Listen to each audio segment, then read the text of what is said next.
오늘부터 이제 로마서 12장을 이제 들어가게 되었습니다. 로마서 전체가 16장으로 이루어져 있죠. 구원론이 가장 중심 주제이기는 합니다. 그러나 또 상세하게 살펴보면 이제 그것만 나오는 것은 아니죠. 그래서 수많은 신학자들이 로마서는 도대체 어떠한 내용을 담고 있는가?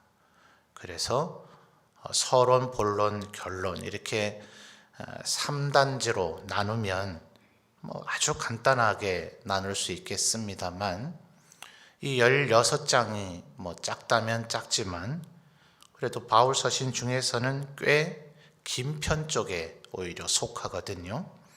그러니 이 긴 편지를 잘 이해시키기 위해서 로마서는 어떤 구조로 이루어져 있는가 여러 방법으로 단락을 구분하는 시도들을 지난 2000년간 얼마나 많이 해왔겠습니까?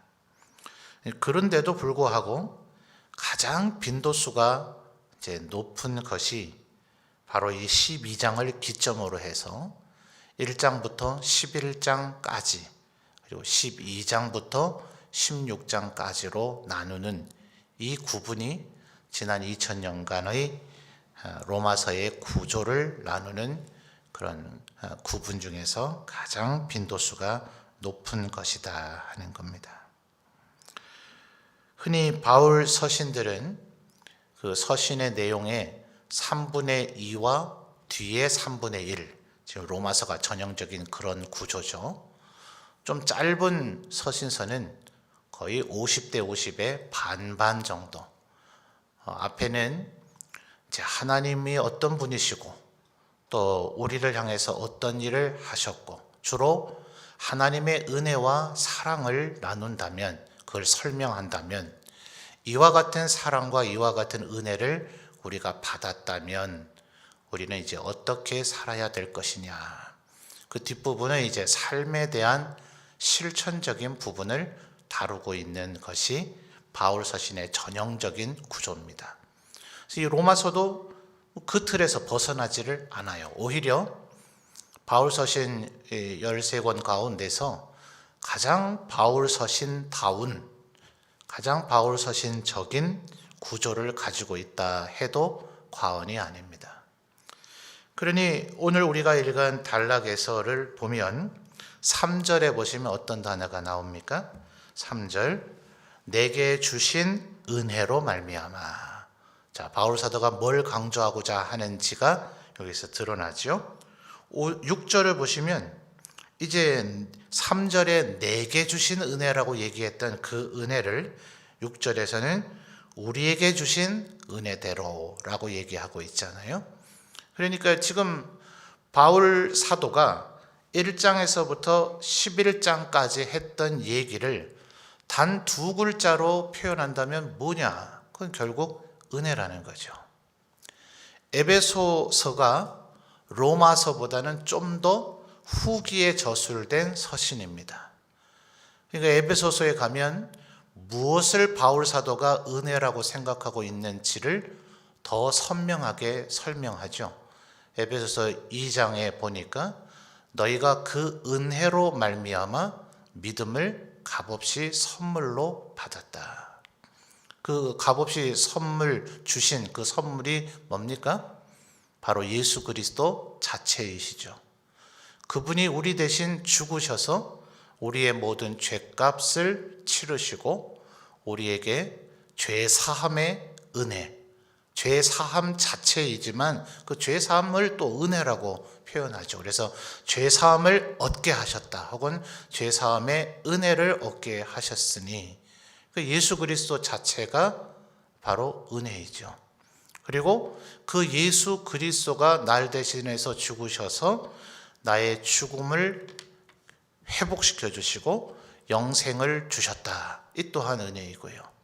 또 그 예수님께서 나를 위해서 그런 일을 하셨다는 것을 내가 믿어지게 만드는 믿음, 이것도 은혜이죠.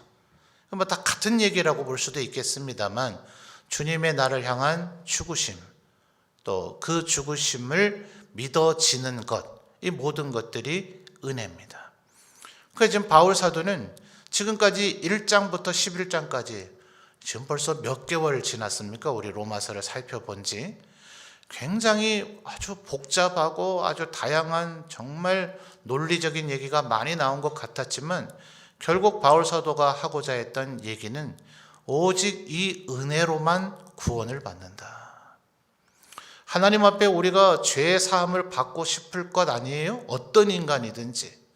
몰라서 그랬을 수도 있겠지만 또 알지만 헛된 길로 들어선 이들도 있었고, 이방 종교들, 또 하나님의 뜻을 오해를 한 구약의 이스라엘인들, 뭐 이런 이들이 아예 모르는 이방인도 있었고요. 우상을 숭배하는 이방인도 있었고, 또 하나님을 잘못 알아서 율법을 지킴으로 구원 얻고자 하는 이들도 있었지만, 어쨌든 인생이라면 죽음의 공포에서 벗어나고 싶은 본능이 다 있죠.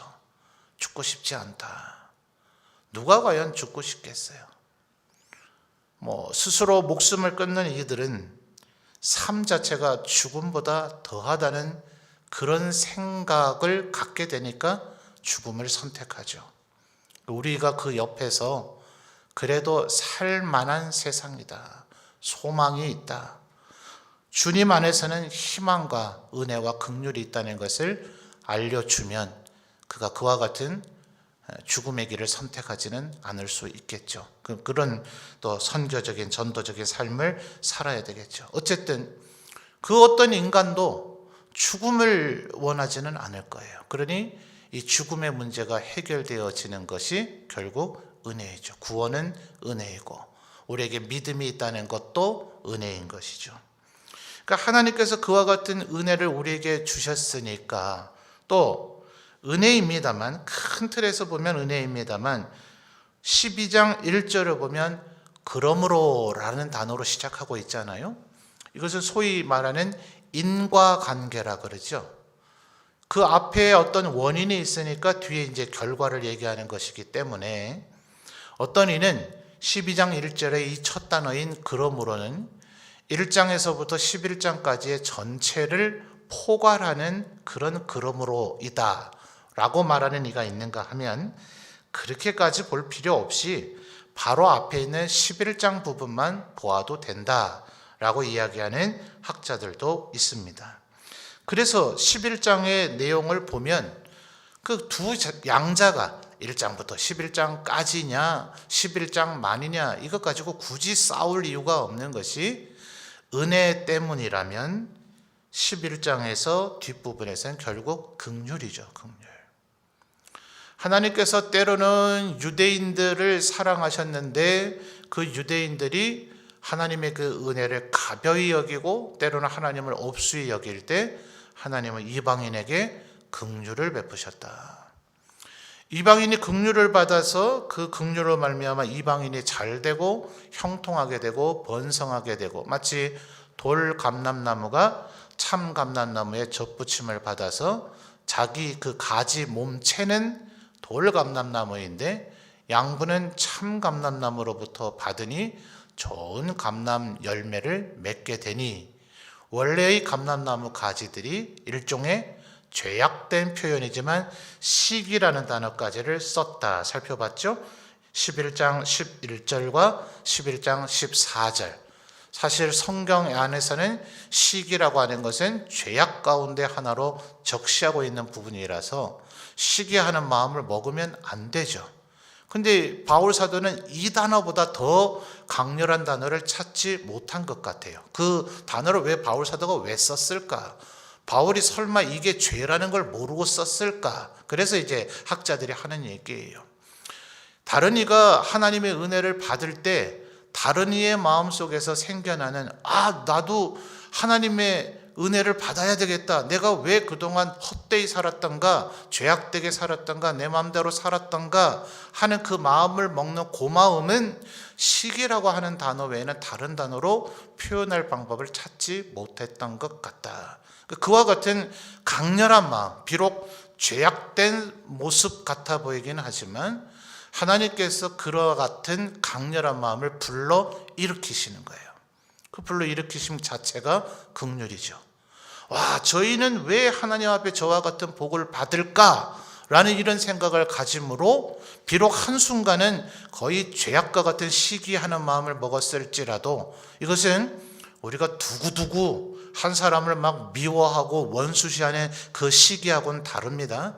내가 왜 저 사람은 하나님 앞에 이렇게 복을 받는데 나는 왜 복을 못 받는가에서 나도 하나님 앞에 복을 받아야지 라는 마음으로 변화되게 만드는, 그래서 2절을 보십시오. 오늘 우리가 읽었던 2절에 바울 사도는 하나님이 이와 같은 긍휼로서 때로는 이방인에게, 때로는 유대인에게, 때로는 아브라함에게, 때로는 이삭에게, 때로는 야곱에게, 때로는 요셉에게 이렇게 은혜를 주시니 다른 이들이 시기하는 마음으로 나도 저 은혜와 긍휼을 받아야지 하는 그 시기의 마음을 2절에서는 다른 단어 두 글자입니다. 무슨 단어를 쓰고 있는 것 같아요?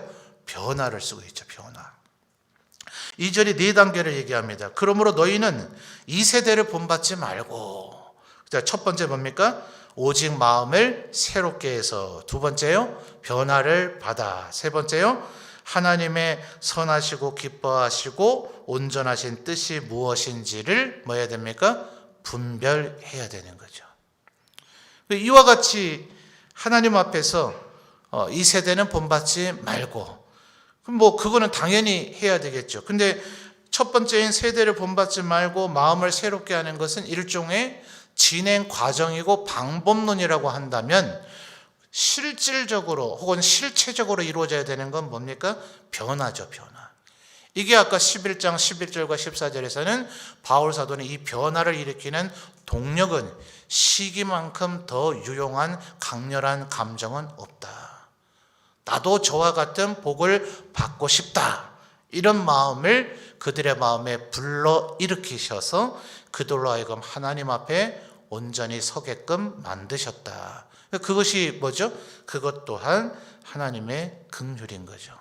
그래서 1장부터 11장까지 큰 주제로서는 은혜라고 표현하지만 긍휼이라고 하는 단어로 바울 사도는 또다시 설명합니다.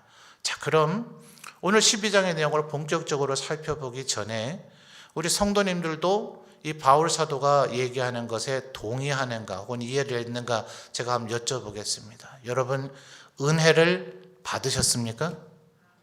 여러분, 하나님의 긍휼을 받으셨습니까?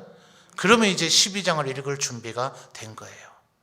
하나님이 나에게 은혜를 주셨다. 하나님이 나에게 긍휼을 베풀어 주셨다.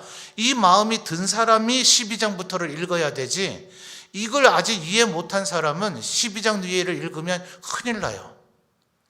이방인처럼 부처 같은 그런 우상 앞에서 108배 하려는 그런 시도로 신앙생활을 하려고 하기가 십상이에요. 성경을 1년에 1독은 해야지, 뭐 이런 태도라든지요. 1년에 52주에 한 주라도 빠지는 게 그게 예수 믿는 사람이야? 이런다든지요. 그거 다 무슨 태도예요? 자기가 아직 은혜를 받았다, 긍휼을 입었다는 생각이 없는 거예요. 머리로는 알지만 그거는 그냥 이론적인 얘기일 뿐, 그저 내가 하나님 앞에 내가 뭔가를 이루보고자 하는 태도에서 아직 한치도 벗어나지 못한 겁니다. 그러니까 무게 중심이 달라져 버려요. 그러니까 2절 다시 보십시오. 이 세대를 본받지 말고, 이게 이 세대죠. 성공 중심에, 뭐에 대한 성공이요? 우리나라도 예외 아닙니다. 매일같이 아이들을 성적으로 줄 세우고, 요즘 학교 현장이 좀 달라지기는 했으나 아무리 뭐 학교에서 선생님들이 문제의식을 가지고 애들을 이렇게 하면 안 될 텐데 무엇이 전인교육인가 싶어서 성적을 평가하는 방식도 바꾸고 뭐 애들에게 성적을 안 알려주고 뭐 별의별 일을 한다 한들 애들이 벌써 이 피부적으로 느낍니까 안 느낍니까? 너는 나보다 공부 잘하는 애, 너는 나보다 공부 못하는 애. 부모님들이 여전히 그 의식을 버립니까 안 버립니까? 사회가 아무리 뭐 채용을 할 때 요새는 뭡니까? 어느 학교 출신인지 못 쓰게 한다면서요. 뭐 그런 걸 뭐 가리고 한다면서요. 그렇게 해서 면접을 보니 뭐합니까? 아무리 그런 정책들을 내놔도 또 사람을 직원을 뽑고 채용하는 현장에서는 또 그 나름대로 이유도 있겠죠.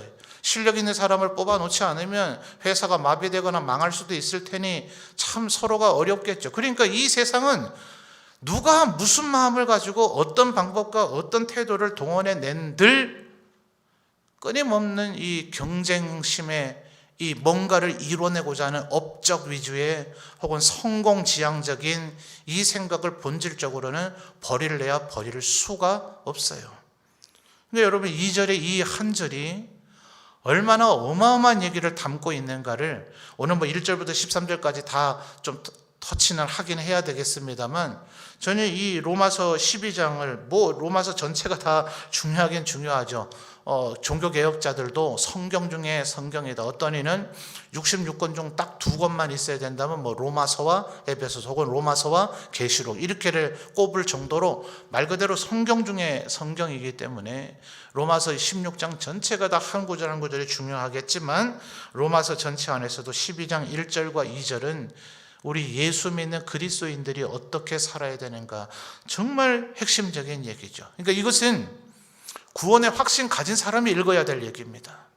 예수님이 어떤 분인지 그분이 우리를 어떻게 대하셨는지 그래서 예수님께서 하나님께서 성령님께서 이 삼위일체 하나님이 우리를 위해서 하신 그 일이 나에게 은혜다는 이 두 글자 평범해 보이는 것 같은 이 두 글자지만 긍휼이라고 하는 이 두 글자가 은혜라는 말만 들으면 눈물이 나고 긍휼이라는 말만 들어도 눈물이 나는 그 정도의 마음이 된 사람이라야 1절과 2절이 이제 비로소 보인단 말이에요. 너희는 이 세대를 본받지 말고 마음을 새롭게 함으로 변화를 받아 하나님의 선하시고 기뻐하시고 온전하신 뜻이 무엇인지 분별하도록 하라. 이거 글자 모를 건 아니죠. 어휘와 단어의 뜻을 모를 건 아니죠. 근데 저는 매번 볼 때마다 하나님의 선하시고 기뻐하시고 바울 사도가 지금 뭘 생각하면서 이렇게 선하시고 기뻐하시고 온전하신 뜻 여기까지 해도 충분한데 그걸 또다시 분별하래요. 분별하라는 얘기가 뭐예요? 사람들이 나는 하나님의 뜻을 알아 라고 스스로 주장하고 생각하겠지만 하나님의 그 선하신 뜻이 뭔지 정말 하나님이 기뻐하시는 게 뭔지 하나님이 온전하게 여기시는 게 뭔지 사실은 우리는 모르고 헛다리 짚을 때가 많단 말이에요. 고린도서에서 뭐라 그랬습니까? 달리는 경주하는 사람 이기기를 다투는 자마다 오직 면류관을 받는 자는 한 명밖에 없다는 걸 알기 때문에 최선을 다한다. 다른 데를 쳐다보지 않는다. 그래서 향방 없이 하지 않는다. 방향이 맞아야 되죠. 방향이. 여러분 줄다리기 같은 거 해보잖아요. 팀워크가 중요하잖아요. 땡기는 타이밍이 서로 맞아야 되죠. 또 땡기는 방향도 맞아야 되죠. 뭐 줄을 붙잡고 있어서 한쪽 방향이지 뭐 딴 방향으로 땡기는 사람이 어디 있어요? 아니에요. 그 미세한 차이에서 똑같은 인원, 등치가 조금씩 차이가 날 수는 있겠지만은 똑같은 인원이 땡기는 거기에서 바로 차이가 납니다. 이 동일한 팀원들이 동일한 방향으로 그것을 당겨내는가.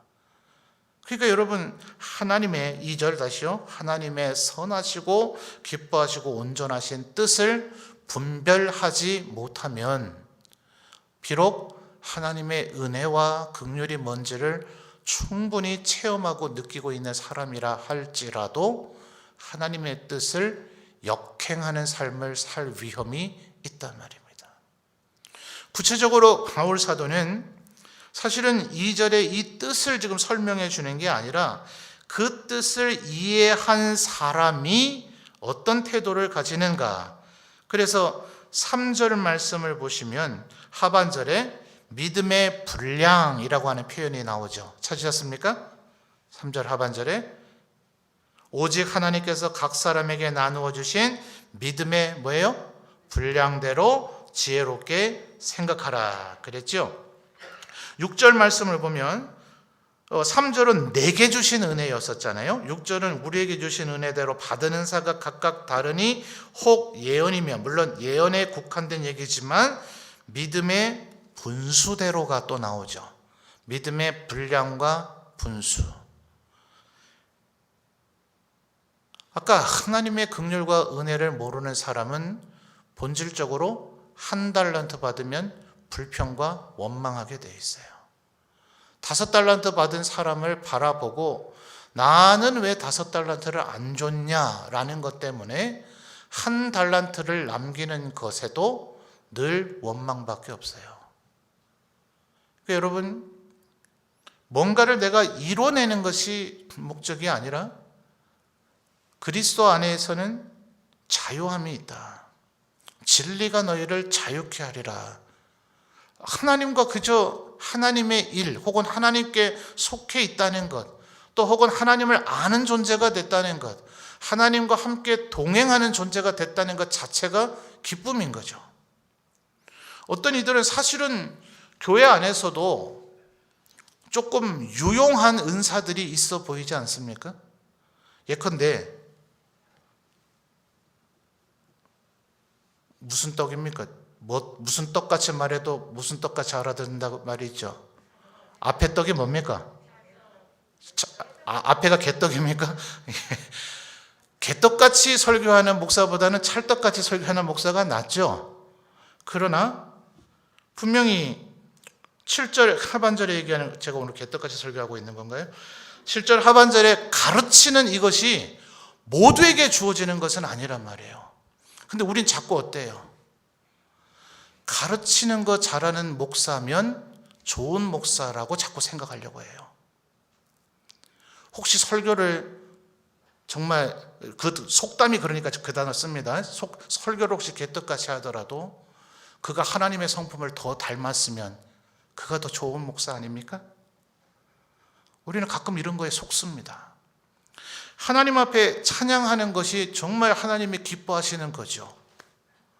그러니까 막 화음을 정확하게 내고 음이 처진다 그러죠. 처진 음 내지 않고 기교로 바이브레이션이나 비브라토를 사용하는 거야 좋은 거겠습니다만, 이 성대가 불안전해가지고 음이 들들들 떨려서 같은 음을 일관되게 못 내는 분들이 있어요. 독창에서도 별 유용하지 못하고 합창에서는 화음이 전혀 안 되는 느낌을 갖도록 만들어 버립니다.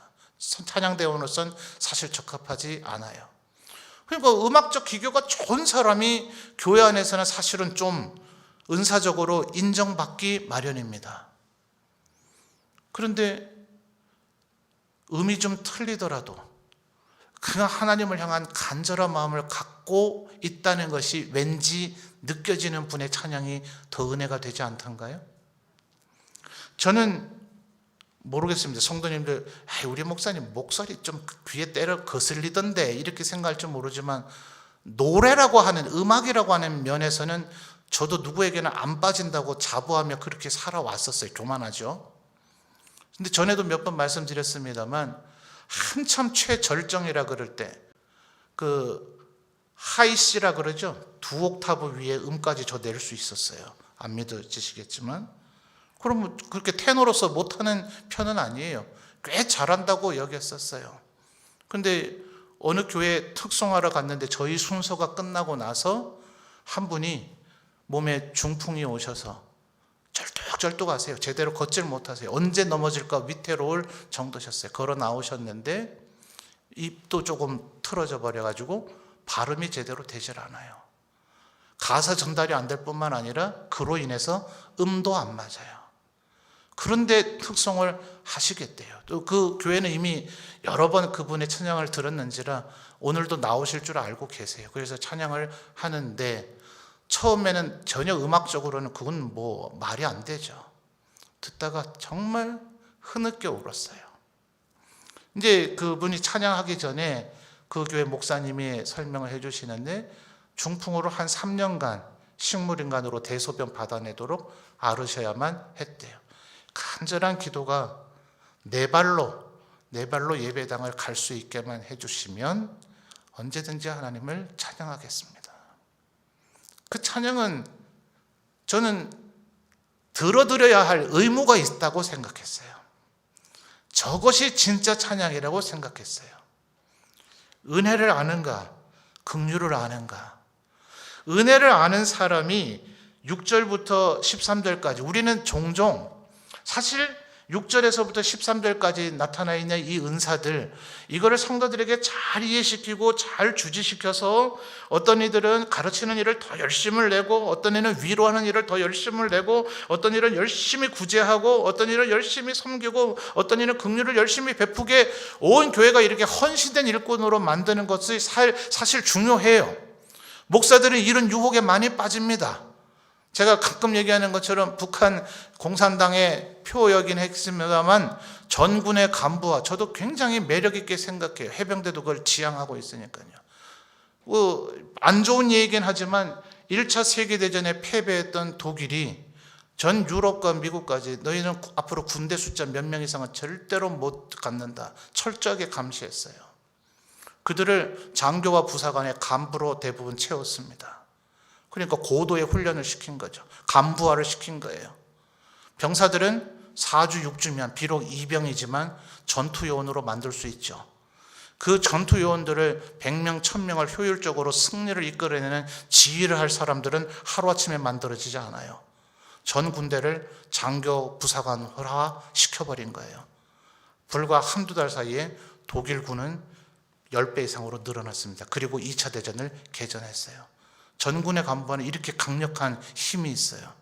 그러니까 온 모든 성도들이 그리스도의 군사로 무장시키는 것, 그래서 6절부터 13절까지 막 성도들에게 이해시키고 주지시키고, 여러분에게 있는 은사가 뭡니까? 여기서 지금 여러분의 은사를 찾아보십시오. 그래서 때로는 막 은사 배치 세미나 이런 것도 하고, 또 우리 사회에서 하는 그런 심리 상담의 그런 기법까지 동원해서 당신의 성향은 이런 성향이니까 교회 안에서 이런 은사를 하면 당신의 아주 효과는 극대화되고 빛이 날 것이고, 사람들이 당신이 아주 사역을 잘하는 사람이라고 칭찬할 것이고, 결국은 우리는 2절의 상반절의 첫 번째 얘기인 이 세대를 본받지 말고 여기 함정에 여전히 빠져 있었던 거예요.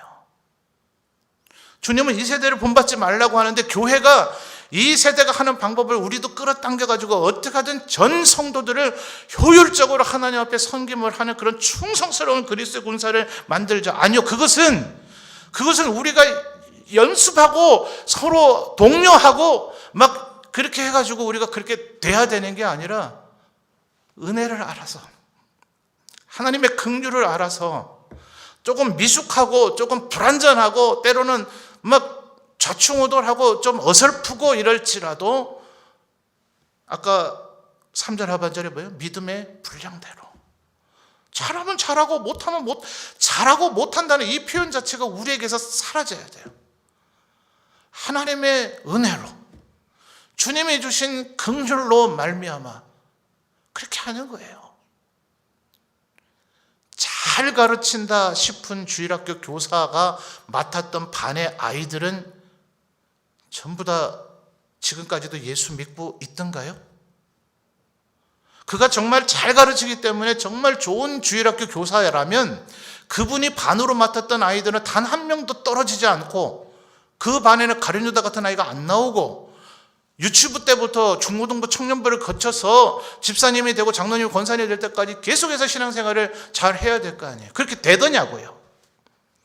그렇다고 우리가 노력하지 않고 나의 은사를 개발하려고 하지 않고 그냥 대충 건성으로 신앙생활하고 그저 열심을 안 내고 뭐 노력하지 않고 그러자는 얘기가 아니잖아요.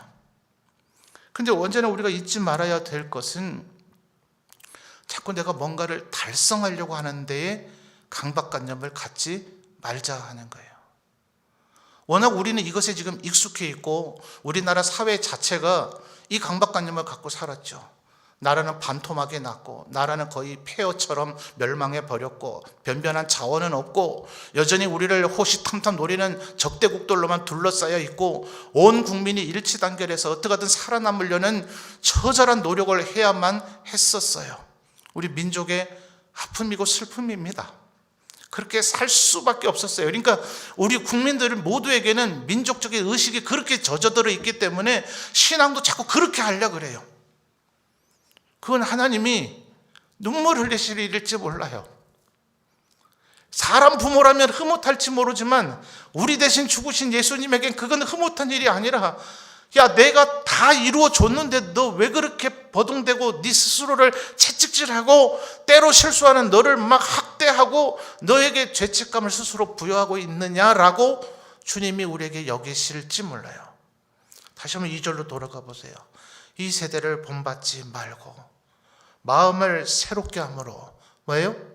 그 다음 뭐예요? 변화를 받아. 성령님이 이 일을 우리에게 이루실 줄 믿습니다. 이 변화가 이루어진 사람이 1절 하반절에 얘기하는 거룩한 산 제물입니다.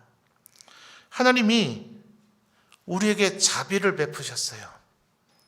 번제로 너의 모든 것을 다 불태워 없애라 얘기하지 않으시고 너와 내가 화목하자. 그래서 우리 여러분 4월 25일부터 하나님과 다시 한번 화목해 봅시다. 화목 기도회 한번 나와서 하나님이 나를 어떻게 대하셨는가. 내가 널 위해 죽었으니 너도 네 몸을 다 죽여서 나에게 보답 좀 해봐라 라고 얘기하지 않으시고 번제는 다 태워 없애야 돼요. 하나도 남김이 없어야 돼요. 그런데 화목제는 어때요? 하나님께 일정 부분을 드리지만 제사장에게도 일정 부분 드리고 제사 드리러 나도 일정 부분을 먹을 권리가 있고 그 자리에 있는 모든 사람과 함께 나눠 먹는 일종의 잔치이고 축제입니다. 하나님이 우리를 자비하심으로 우리를 그렇게 여기셨기 때문에 우리는 죽어 없어지는 제물이 된 게 아니라 여전히 살아있는 제물이 된 거예요. 그러나 잊지 마셔야 될 것은 나는 제물입니다. 살려주시는 은혜가 우리에게 있었지만 살아있으면 안 됩니다. 이제는 주님 앞에 제단에 원래는 우리를 죽여서 피와 내장을 빼고 토막을 내서 각을 뜬다고 구약 성경에 표현되어 있죠. 그래서 제단 위에 버려놓고 밑에 불의 화력을 극도로 높여 태워서 우리를 완전히 살라서 하나님 앞에 향기로운 기름이 타면서 나는 그 향기로 하늘로 올려 보내드렸어야 되는 존재입니다. 그게 제물이에요. 더 이상 내 의식도 가지면 안 되고 내 의지도 가지면 안 되는 오직 하나님의 뜻을 따라 내 안에 거하신 하나님의 그 음성을 따라 그것을 들으려는 그 민감함이 제일 중요합니다. 여러분 1년 반 넘는 세월 동안 혹시 여기에 코로나 바이러스가 떠다니지 않는가 보이지도 않는 그 코로나 바이러스를 한번 찾아보려고 눈을 예리하게 떠보신 적은 없습니까? 그것보다 더 민감하게 내가 하나님의 다스리심을 받고 있는가 이걸 늘 스스로를 체크해야 되죠. 그래서 거룩한 산 제물로 하나님 앞에 드리라. 이 산 제물이 되는 것 자체가 2절의 변화이고 그 변화가 된 사람은 3절 혹은 6절로부터 나타나는 이 하나님의 백성으로서의 삶을 기쁨으로 살게 될 것입니다. 그래서 사랑하는 성도 여러분, 더욱더 성령 충만하기를 간구하며 기도하시는 저와 여러분이 되시기를 바랍니다. 하나님의 은혜와 긍휼이 뭔지를 우리가 마음속에 충만히 느낄 때 우리는 이 세대를 본받지 않고 마음을 새롭게 하고 변화를 받아서 이 문장 어디에 좀 써놓든지 하셔서 1년 넘게라도 계속 묵상했으면 좋겠어요.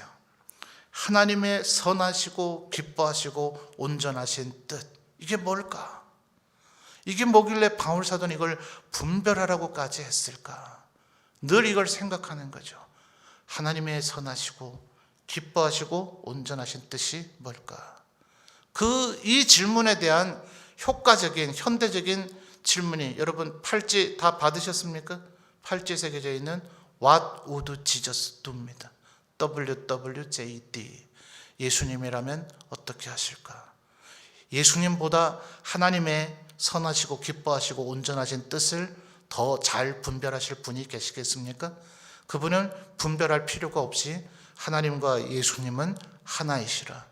생각이 같으시고 대화가 필요하지 않으시기에 삼위이지만 그분을 우리는 일체시라고 부릅니다.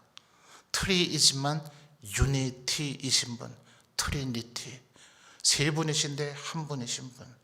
하나님의 생각은 오직 예수님과 성령님이 온전히 아신다.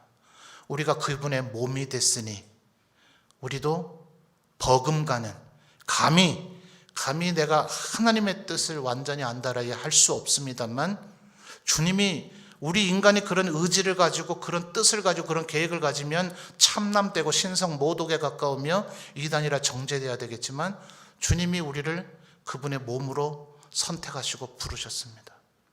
너와 내가 하나가 되자라고 얘기하셨습니다. 내가 너 안에, 너는 내 안에 거하라 라고 주님이 얘기하셨습니다.